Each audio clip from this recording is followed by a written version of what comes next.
Supreme নির্দেশ ছিল মঙ্গলবার বিকেল ৫টার মধ্যে কাজে যোগ দিতে হবে জুনিয়র ডাক্তারদের। আন্দোলনকারী চিকিৎসকরা সেই ডেডলাইন মানবেন কিনা তার দিকে তাকিয়েছিল সারা দেশ।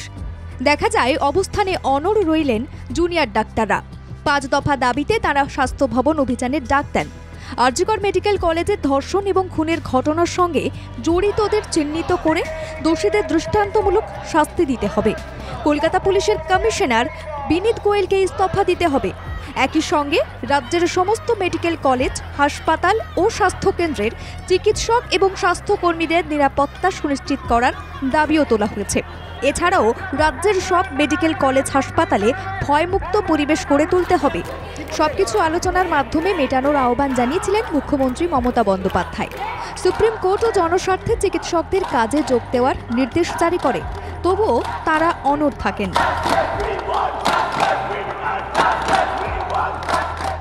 আজকে তো পরিকাঠামোগত অভাব আছে, সিসিটিভি নেই।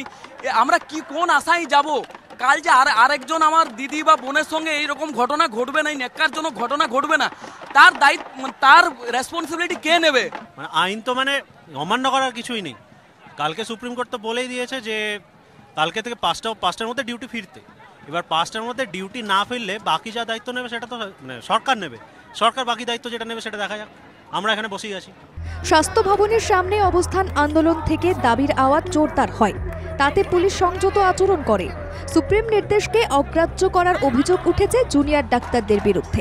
কেন এই সুপ্রিম নির্দেশ অমান্য করার স্পর্ধা দেখাচ্ছেন ডাক্তাররা? তাদের মূল কথা, হাসপাতালে নিরাপত্তা ব্যবস্থা ঢেলে সাজাতে হবে, অপসারণ করতে হবে স্বাস্থ্য সচিব ও স্বাস্থ্য শিক্ষা দপ্তরের অধিকর্তাকে। নিজের কর্মস্থলে সিকিউর না ফিল করি, সেই সিকিউরিটির দায়টা কার?